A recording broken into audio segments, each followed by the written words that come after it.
गरीबी और प्रदूषण साथ साथ चलते हैं। कारण सीधा है, गरीब आदमी को अपनी रोजी रोटी से आगे कुछ दिखाई नहीं देता, तो वो प्रदूषण करने को भी तैयार होता है और प्रदूषण पीने को भी तैयार होता है। आपको बताया जाए क्लीन एनर्जी मिल रही है पर थोड़ी महंगी है, और डर्टी एनर्जी मिल रही है पर थोड़ी सस्ती है, और आप अगर गरीब हैं तो आप डर्टी एनर्जी ले लोगे। गरीब आदमी प्रदूषण करने को जल्दी तैयार हो जाता है।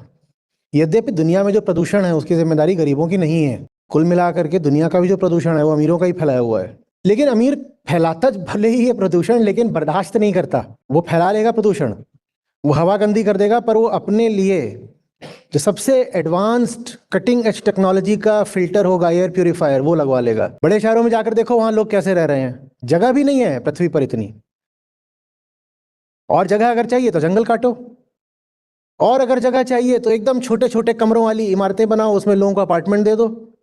कोई भी जगह जो आप कहते हो ना कितनी सुंदर है, कितनी साफ है, ओ माय गॉड, वो सिर्फ इसलिए क्योंकि वहाँ लोग नहीं है। यहाँ आप गोवा आए हो, यहाँ की आबादी बहुत कम है। जानते हो कुल इतनी आबादी है? गोवा की आबादी इतनी कम है कि जितनी आबादी है उतने हर साल यहाँ टूरिस्ट आते हैं, तो इसलिए सुंदर है गोवा। अमीर होने का मतलब ये नहीं है कि 100 को गरीब करके अमीर बने। अमीर होने का मतलब समझते हो क्या है? कि इंसान होने की जो गरिमा है, मुझे उस पर कॉम्प्रोमाइज, समझौता ना करना पड़े। ये अर्थव्यवस्था का लक्ष्य होना चाहिए, ये आर्थिक उत्थान का भी लक्ष्य होना चाहिए। ये नहीं कि तुम्हारे पास बेइंतहा दौलत है लुटाने के लिए और लग्जरी के लिए, पर इतना पैसा होना चाहिए कि कोई तुम्हारे कंधे से कंधा मार के ना चल रहा हो, कि तुम खड़े हो बस में या मेट्रो में या लोकल में तो तुम्हें दूसरे को सूंघना ना पड़े। यही अर्थव्यवस्था का लक्ष्य है। इससे ज्यादा भी अगर है तो वो भी प्रदूषण करेगा। कि एक आदमी अकेला लिमोजीन पर बैठ के जा रहा है और अपने लिए इतनी प्राइवेट स्पेस निकाल ली है, और लिमोजीन धुआं ही धुआं मार रही है, और उसकी मैन्युफैक्चरिंग में भी खूब प्रदूषण हुआ है। न हमें वो गरीबी चाहिए जिसमें एक ऐसे 8x8 के क्षेत्र में 4 लोग रह रहे हो, न वो गरीबी चाहिए। न हमें वो अमीरी चाहिए कि एक आदमी चल रहा है कार में जो वहां से वहां तक की है और दुनिया भर पर धुआं छोड़ता हुआ चल रहा है। सस्टेनेबिलिटी चाहिए। गरीबी कायदे से खुद जनसंख्या पर रोक लगा दे, क्योंकि दिखेगा इंसान को कि पैदा कैसे करूं, यहां तो बच्चा ही नहीं, हम ही नहीं रह सकते, बच्चा क्या रहेगा? और 3 बच्चे पहले से यहां पर चाय चाय कर रहे हैं और एक चौथा कहां से आ जाएगा? तो गरीबी खुद अपने आप में एक तरह का समझो कॉन्ट्रसेप्टिव बन जाए। यदि मन तार्किक हो तो, यदि बुद्धि भ्रष्ट ना हो तो, क्योंकि ये बहुत सीधी बात हो जाएगी, स्पष्ट दिखाई देगी। न मेरे पास पैसे न तेरे पास पैसे, हम दोनों मिलकर बच्चे पैदा कर रहे हैं, पलेंगे कैसे? इतनी सीधी बात हो जाएगी। इसमें बहुत बुद्धि चाहिए क्या सोचने के लिए? बहुत सीधी सी बात है।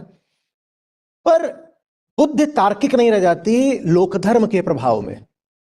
अब हो जाता है कि मैं भी नाकारा, तू भी गरीब, पर बच्चा पैदा कर ले, ऊपर वाले ने भेजे, ऊपर वाला ही पालेगा।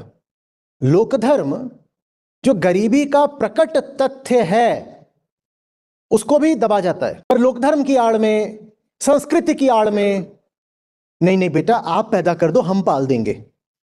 पर आप तो बुढ़े हो और आपको 2 हार्ट अटैक आ चुका है और आपको हाइपरटेंशन, डायबिटीज सब कुछ है, आप 1.5 साल में मर जाओगे, आप कैसे पालोगे? झूठ क्यों बोला? पहले तो माफी मांगो, या गारंटी करो, लिख के दो कि तुम कम से कम अभी 20 साल जियोगे। बुढ़ऊ मरने को तैयार हैं पर कह रहे हैं नहीं बेटा आप पैदा कर दो, पाल हम देंगे। तुम ना तो हमें पाल पाए ना खुद को पाल पाए, अब तुम ये तीसरी पीढ़ी को पालोगे। ये चीजें कर देती हैं बुद्धि को भ्रष्ट। नहीं तो गरीबी खुद ही जनसंख्या पर रोक लगा दे। गरीबी रोक इसलिए नहीं लगाती क्योंकि जो जितना गरीब होता है वो आमतौर पर उतना अशिक्षित भी होता है, और जो जितना अशिक्षित होता है वो लोकधर्म के चंगुल में उतनी जल्दी फंसता है। जहां अशिक्षा जितनी ज्यादा होती है वहां लोकधर्म की जड़ें उतनी गहरी होती हैं। ये दोनों बिल्कुल साथ साथ चलते हैं। तो गरीब इसलिए पैदा करा जाता है क्योंकि उसको लग रहा है कि ये तो परंपरा और संस्कार की बात है, और अमीर इसलिए पैदा कर लेता है, कहता है because I can afford it. तो अमीरों के लिए टॉयज होते हैं बच्चे, जो कि 4-4, 6-6, 10-10 पैदा कर रहे हैं। दुनिया भर में आबादी जहां कम हो रही है वो किसकी हो रही है? शिक्षित मध्यम वर्ग की कम हो रही है। जो अशिक्षित लोग हैं उनकी ही बढ़ती जा रही है, और जो अमीर लोग हैं ये उनका भी पसंदीदा शगल है, और पैदा करेंगे। Celebrities, politicians, industrialists, actors, players, इनके खूब बच्चे होते हैं।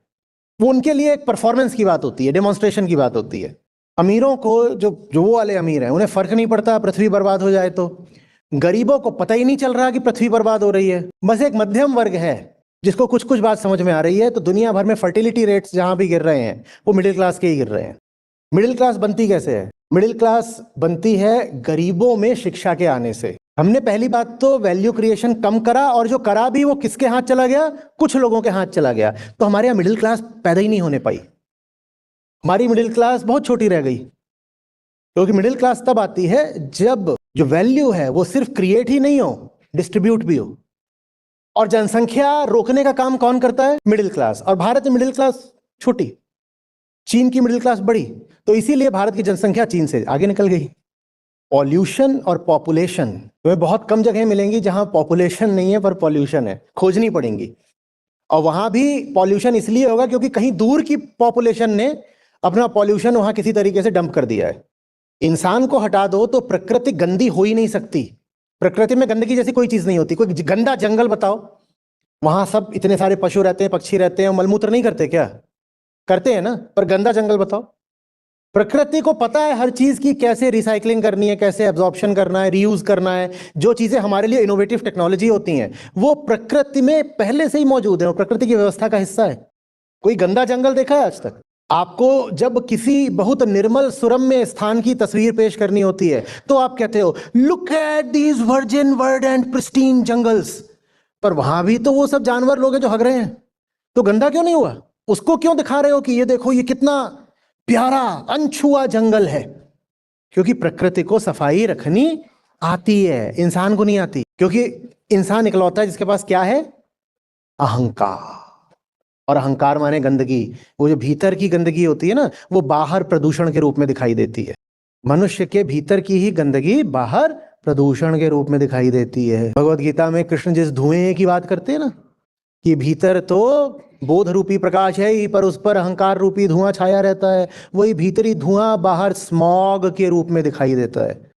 वह भीतर जो कामना की, द्वेष की, ईर्ष्या की, वासना की आग जल रही है ना, वही बाहर ग्लोबल वार्मिंग के रूप में दिखाई देती है। और भीतर जो कामनाओं का प्रवाह है ना, अभी ये वो बह रही हैं, ये चाहिए वो चाहिए लगातार, वही बाहर नदियों की गंदगी के रूप में दिखाई देता है।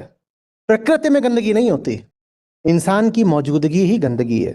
और जितने ज्यादा इंसान फिर उतनी ज्यादा गंदगी। आप नहीं समझ रहे हो, आप बस अपने लोकलाइज्ड एनवायरनमेंट में सॉल्यूशन लेने आ जाते हो। दुनिया ऐसी चल रही वैसी चले, बताइए मैं क्या करूं? कुछ नहीं हो सकता।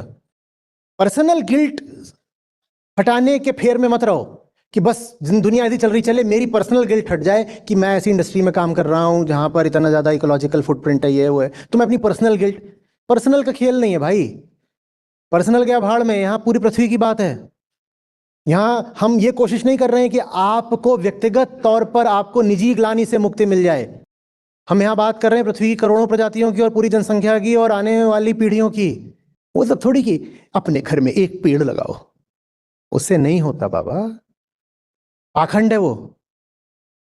बहुत आते हैं, आचार्य जी आप इतनी बड़ी बातें कर रहे हो, आपने कितने पेड़ लगाए हैं? मैंने पेड़ तो नहीं लगाए पर मूर्ख उखाड़े हैं बहुत सारे।